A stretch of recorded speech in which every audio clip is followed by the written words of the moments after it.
Hey everybody, it's Opalyn here at Windward with Andrew as my favorite cameraman, and we're going to turn this piece of wool that we just combed into a single. So this is a single strand. A single ply? Is that? Spinners don't say that. Ooh, they would that call would it a be single. wrong. Okay. So we're going to put our single around our hook and stand up. Okay. And this is a drop spindle, right? This is a drop spindle, and you can see that it's spinning, so it's actually untwisting, so if I'm not careful...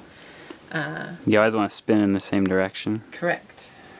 I'm going to try to zoom in on what you're doing with your hands here, because this is where the magic happens. You're taking a established single piece of yarn and splicing this other little bit into it. Try to get my camera to focus here. Alright. So right now I'm drafting out, adding twist.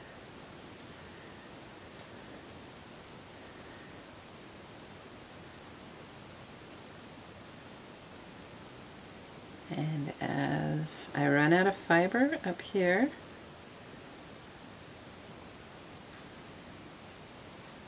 I can just make sure I'm still spinning. So here we go, we're going to add the next piece, and that is just not very pretty, so I'm just going to drop it out. And there we go, we have a splice. Did you see that? It was really quick. I didn't see it. But it's magic. So I'm going to wind some of this thread onto the spindle.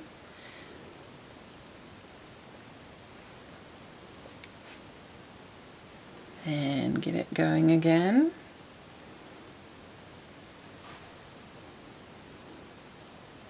Oh no!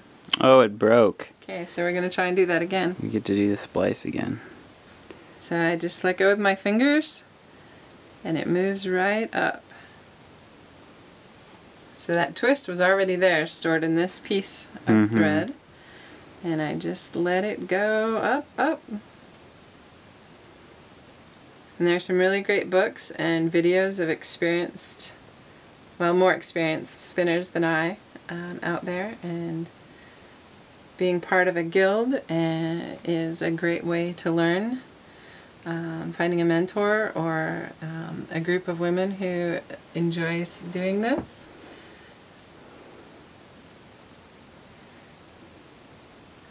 One of the things that I have to pay attention to is my body mechanics, because if I have one elbow up and the other one always down, my body starts to look a little bit twisted. So yeah. I have to balance it out and try and be more aware of. So now I just have a tiny little string. So do you see how quickly it slowed down?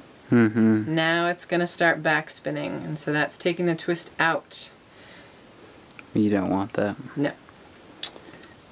You Eventually want to your whole spindleful would likely fall to the ground.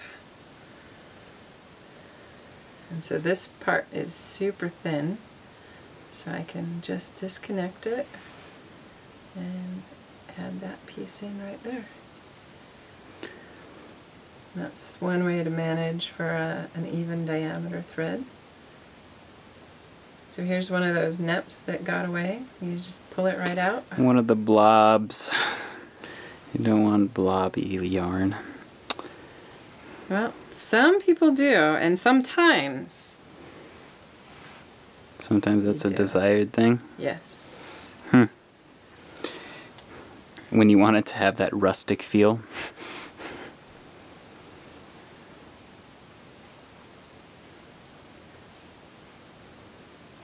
I'm going to step back and you can see how much,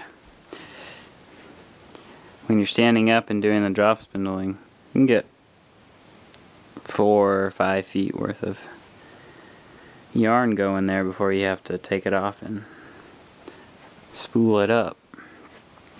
So you just wind it on? You can see it only takes, what was that, maybe a minute to do 5 feet of yarn. Maybe, I don't know, quite know. So you can see right here this area is kind of thick, and that does not have a nep in it, it just has too much fiber. So I can set my spindle aside and manage it right here and take out the twist And pull it. and stretch the fibers a little bit more, and then let that twist run back up, and you've got a nice even thread again. Alright. So that's an introduction to drop spindling.